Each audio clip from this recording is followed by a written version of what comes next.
Our first speaker of this webinar is Dr. Ameya Kulkarni, who is Assistant Professor, Department of Ophthalmology, Bharati Vidyapeeth Medical College and Hospital, Sangli. A very comprehensive ophthalmologist with a great passion for teaching and surgical training.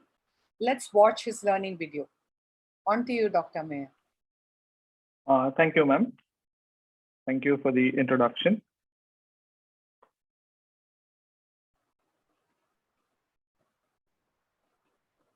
Okay, so today I'll be talking on tackling something that I have struggled with initially in the days of my surgery, that is the posterior polar cataract. Now, posterior polar cataract is very, it's peculiar because you cannot do most of the basic surgical steps that we all learn, and you can't hydrodissect, you can't rotate, you can't chop. So posterior polar cataract is slightly problematic for all the beginners like me. So let's see how to tackle it. Tackling the posterior polar cataract. Here, I'm doing hydrodelineation, only hydrodelineation. There's no hydrodissection involved. Once you do hydrodelineation, you can see there's a cleavage plane in the nucleus. It seems to be a very soft nucleus. Once the hydrodelineation is complete, you can see, you can't see a golden ring, but you can see that there is definitely presence of cleavage planes there.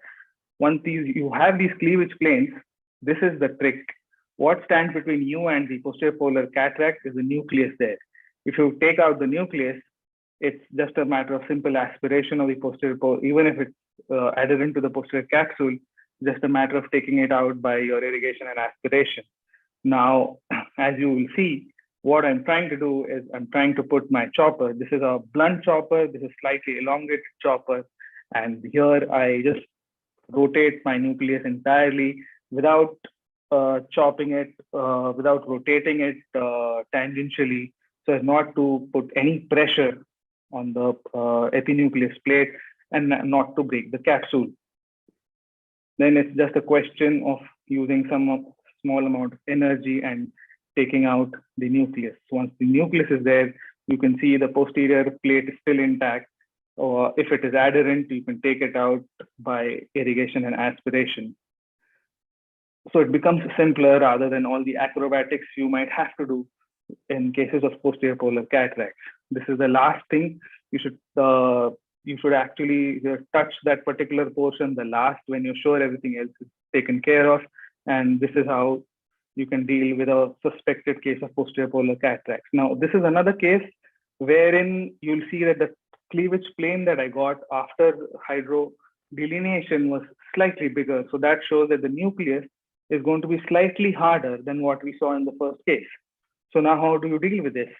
You'll see that you'll have to take the nucleus out slightly out of the bag and then make sure that one end of the nucleus is in the pupillary plane and then the other end is still in the bag. You don't have to rotate it completely outside, and then you can chop, because you're chopping away from the plane of the epinucleus plate.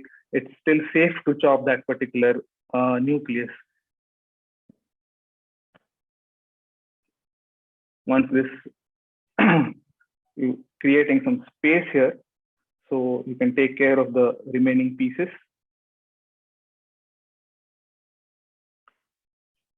Once you do this, it's just a question of your normal phacoemulsification that can be done. And again, taking care of the last piece. At the end of this piece, you'll see that it's sort of unveiling your posterior polar cataract, wherein everything is still intact, even if it is adherent to your posterior capsule, it doesn't break. And even if you get rent at this stage, it's easier to manage than when the entire nucleus is there. And you just take care of this and it's done. So basically you need to take the nucleus out. That's what I do. That's the tip here, that you need to take the nucleus out and deal with the nucleus separately, and then go to your posterior polar cataract, which is more in the plane of the epinucleus. Thank you. Thank you very much, Dr. Ameya. That was a nice tip you showed beautifully. I'm going to be asking Dr. Amia the question, but I would want my expert panel to chip in too. Now, in very advanced nuclear grades, wherein it's difficult to prolapse out the endonucleus, and you can't rotate the nucleus either, don't you think it's a bit of a challenge to get your first fragment out? In those kind of situation, would you suggest there's a role of this inside-out delineation to be tried? How do you do it? Yeah, in cases where the nucleus cannot be rotated out, as you rightly said, the inside-out delineation would be the way to go. It's slightly challenging to do in for beginners like me, so I find this technique more useful. I don't have to change anything that I do normally in a phaco case. Dr. Rajay Paul, Dr. Ramurthy, have anything to add about managing nucleus in these? That when you're doing a bit of harder cataract, as you showed, getting that whole nucleus can be as you have probably a simple, a little bit of not a chopping, but just holding it and separating it, or doing a bit of trench, making into half, and then getting it out. And I would do that instead of getting the whole. I saw the second case. I suppose I saw that it needs a lot of visco to support it so that you don't blood out, because, and if you're having a harder cataract where the epinucleus plate is very thin, I mean, the chances, if there is an adhesion there or if there is a break there, I mean, the chances of getting it down. So I would rather do a bit of trench, just separate it a bit, and then turn my phaco tip to this side and that side, and then take it out. I think you showed beautiful, especially the first case was absolutely fine. I would try to do it in my next cases, but then this is. I thought so. Yes, that's a nice way of doing it. Very nice videos, Dr. Amaya. The only couple of things I might have done differently is the size of the rexes, especially in the first case when he scrolled it so beautifully. He had absolute control. So we ended up almost having a 5.56 millimeter. We didn't show the lens inside. In these cases, because you never know when you would have a PC blowout, I'd always limit myself to more of 4.5 to 5 millimeter excess. So that just in case there is a mishap, you can get a good optic capture. The second thing, as Ajay said, is that, you know, the way you made the lens salute, though it worked very well in this case and in your hands, I think that too caused a fair amount of stress on the posterior capsule. I would also create a trench, just chop the nucleus towards the 6 o'clock and then chop on either side. And once I take out bits of the nucleus out, then the pressure inside the back is much less, in which case I would not even hesitate to rotate a little more. And of course, as far as removing the cortex is concerned, once the nucleus is out, it took some time. I would always do a visco dissection in these cases, because then there's no pressure on the posterior unlikely that the posterior polar cataract will give way, which makes the removal of the cortex a little more easier. Otherwise, all things beautifully shown.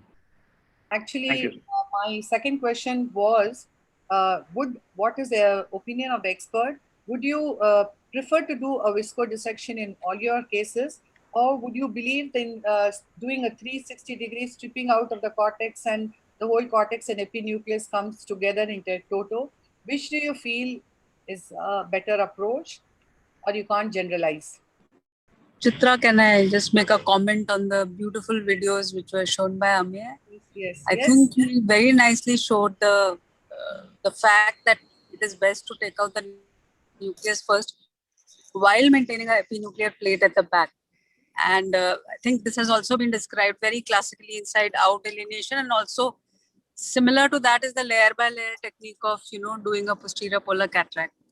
And the question that you said about visco dissection, I think visco dissection you can do, but each case is a little different. So you may not get away with visco dissection in all the cases.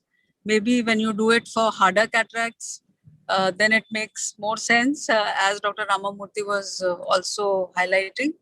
But for softer cataracts, probably Amia showed the first case, which was very, very nice, how softer cataracts are to be tackled with the posterior polar cataract and manual phacoemulsification.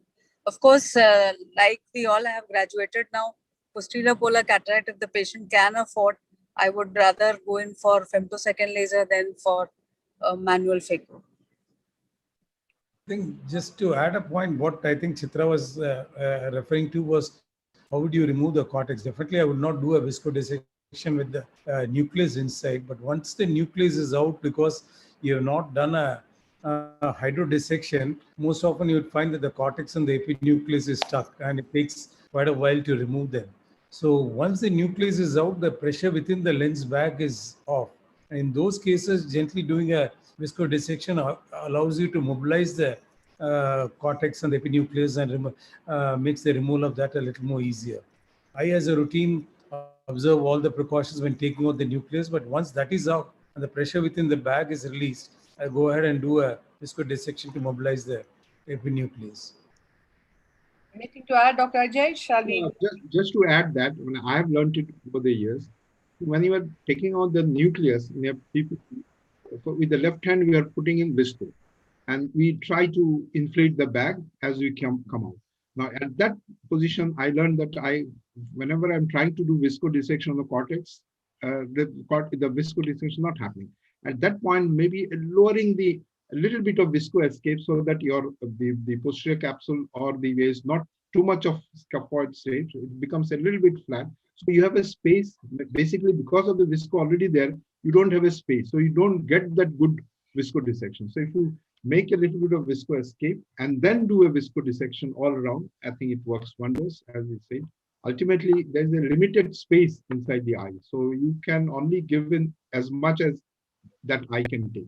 So that's a small tip over the years that I've learned, that make it escape a bit and then put in visco, and it comes out very easily. Thanks a lot, Dr. Ajay. And Dr. Mehra, it was a truly nice video and very appreciative of the nice tip you showed. Thank you.